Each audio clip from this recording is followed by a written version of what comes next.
We're going to continue discussing the gradient vector and how it relates to line integrals again, specifically line integrals through vector fields. There is a video titled Gradient Vectors and Line Integrals #1. You're going to want to watch that one first before you watch this one.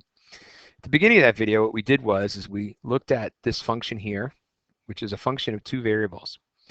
And you'll notice it's returning just a single number, so we call this a scalar function, because you plug in multiple inputs and get back a single output that's just one number on the real number line.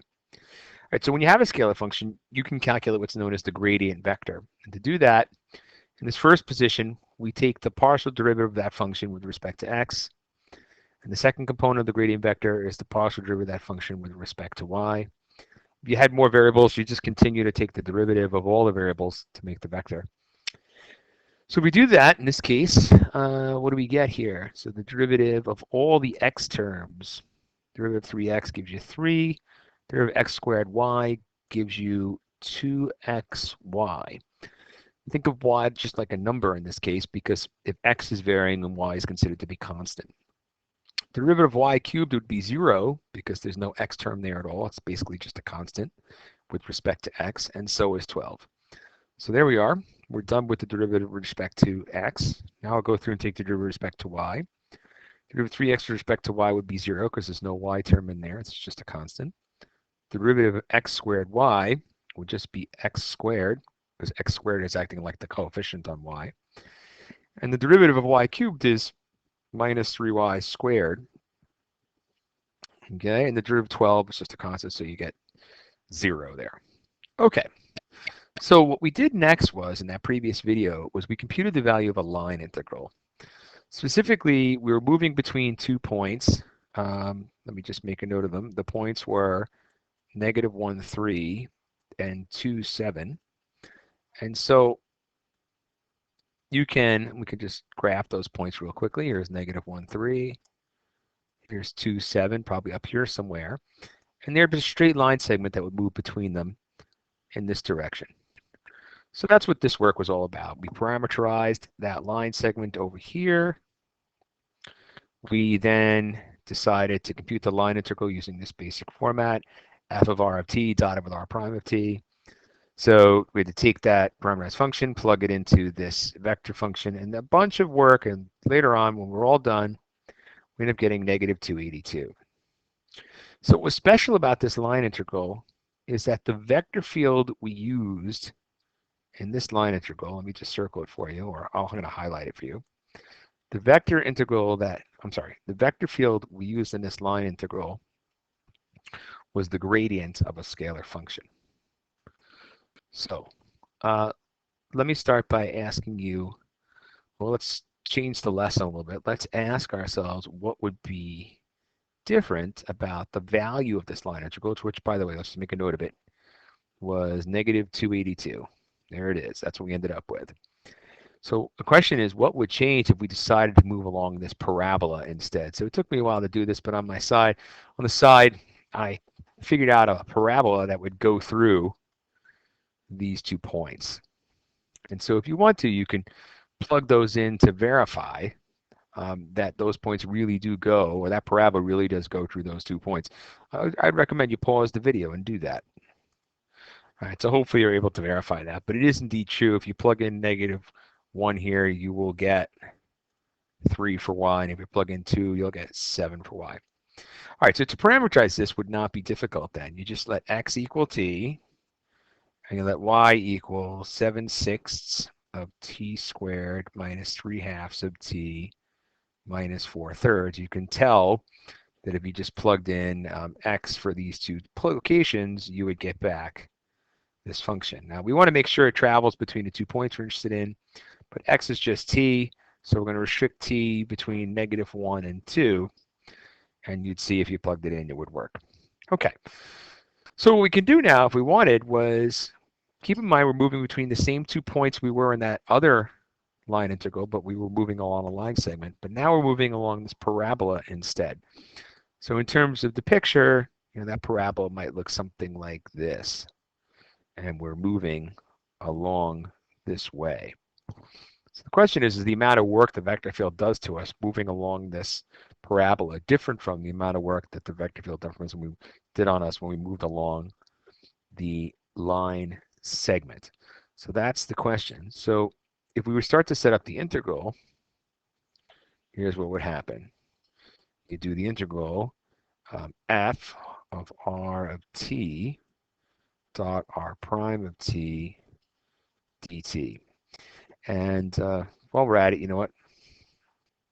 Well, we could just quickly, if we want on the side here, let's just find r prime of t real quick for ourselves. So r prime of t would equal the following. Derivative of x is just 1. The derivative of y is 17/3 of t minus 3/2. Okay. Now, f of r of t is a little more complicated because what you need to do is take this gradient vector here and plug in the expression that we had. So remember, x was equal to t, y was equal to 17/6 of t squared minus 3/2 of t minus 4/3. So we plug all that in. Here's what we get. All right, let's give ourselves a little bit more space on this page. All right, so it will be the line integral from -1 to 2, and you would have the vector 3 plus 2 times x, but that's not so bad, times y. Here's where it all goes wrong. 17/6 minus 3/2 of t minus 4/3. Oops, sorry, that's not correct yet. Actually, I'm not even close. That's just the x component of the vector field. So times I plus, now I have to evaluate this expression. So that's going to be, I don't even have to put plus, I'm using vector notation, so let's be careful. I'm going to get rid of this. I'm just going to put a comma, not to confuse anybody, because I've got the vector brackets over here. So comma, the next part is going to be x squared minus 3y squared. So it's going to be t squared minus 3 times this whole thing squared, and that closes the first vector. So this whole thing took a long time, but this whole thing is f of r of t. And then I want to do the dot product of that with r prime of t, which we already showed in the previous page was 1, and then 17/3 of t minus, that looks like a plus there, sorry. Let's fix that, minus 3/2, and then dt. So you can see here, this is really just a single integral in t. So I'm just going to perform the dot product, and then we'll be done. So to do the dot product, we got to do that piece times 1 plus, and let's use a different color here, let's use red, plus this whole piece times that. So our line integral would become integral -1 to 2. And we're going to have 3 plus 2 times t times 17/6 of t squared minus 3/2 of t minus 4/3. That whole thing closed times 1. So that's really nice. Nothing really changes there. Plus, then the next expression is going to be t squared minus 3 times 17/6 of t squared minus 3/2 of t minus 4/3, close, times 17/3 of t minus 3/2 dt. Now, this is just a lot of distributive property. This whole expression takes a lot of distributive property. I'm going to tell you to take a minute and try that on your own, and then so pause the video and then come back to this and see what you get. Good. Now just be careful. One thing you might have noticed, I left off a little squared up here. I'll circle it for you. I left off that squared. But anyway, if you take the time to type all that in, here's what you end up with. You end up with negative 49/13 over 36 t to the 5th plus 14/45 over 8 t to the 4th And then you end up with plus 1139 over 10 t to the third minus 771 over 8 t squared.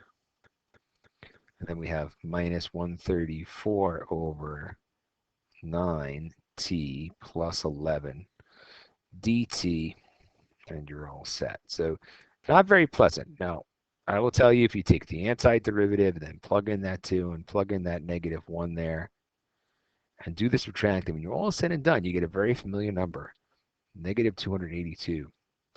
So it's been a while, I might have forgotten, but that was exactly the value of the line integral we got when we moved along the straight line segment before.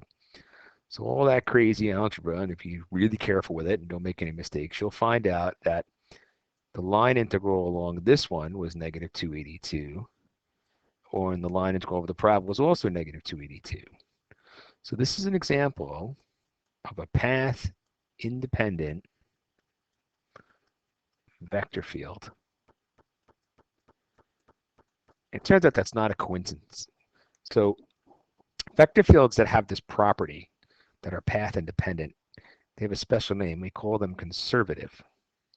It turns out this is a very important word to understand about vector field, conservative vector fields. And just how this, remember how this problem started today? We started with a vector field here, a scalar function. And our vector field came by taking the gradient of a scalar function.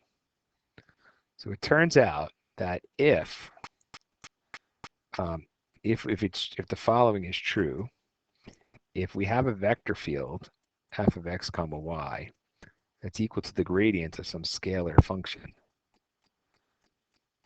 then f of xy is conservative, which we now know means path independent. Not only does it mean that, it means that something really clever can be done. So if we know we want the line integral, and you can write it this way, you want f of r of t dot r prime of t dt over curve C, where the curve C is any path between these 2 points, then the following thing is true. F of x comma y was equal to the vector field. Let's remember what this was. It was 3x plus 2y. Let's not lose my page here. It was 3 plus 2xy, comma, and then it was x squared minus 3y squared, which we already know that this vector field f of x comma y is equal to the gradient of f of xy when f of xy is equal to 3x plus x squared y minus y cubed. Right? And it doesn't matter if there was the original problem at a plus 12, it actually won't matter. So here's the fun part. Since we know that this vector field's conservative, then we can do the following, what's known as the fundamental theorem for line integrals.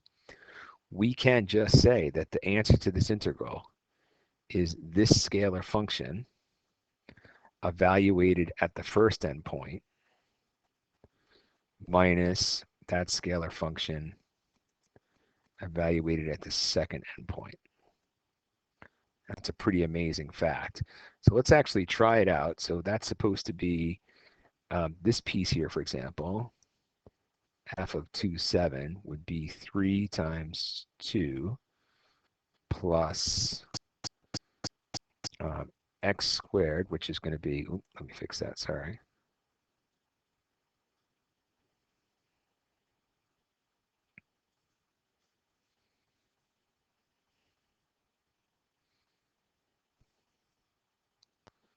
So that's going to be x squared, so it's going to be 2 squared times 7 minus 7 cubed, so whatever that is, minus, plug negative 1 in for x now, so 3 times negative 1 plus -1 squared times 3 minus 3 cubed.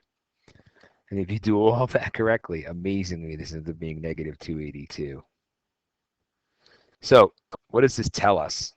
It tells us that if we're trying to compute the value of a line integral, that what we should do is check to see if that line integral is conservative by trying to figure out what the scalar function would be that would have our vector field as a gradient. And once that happens, once you have that scalar function, you can then plug the endpoints in and just evaluate the line integral that way. The trickiest part, of course, is being able to look at a vector field and decide, hey, what's a scalar function would have that as a gradient? That's a little bit tricky. All right. Anyway, thanks for watching.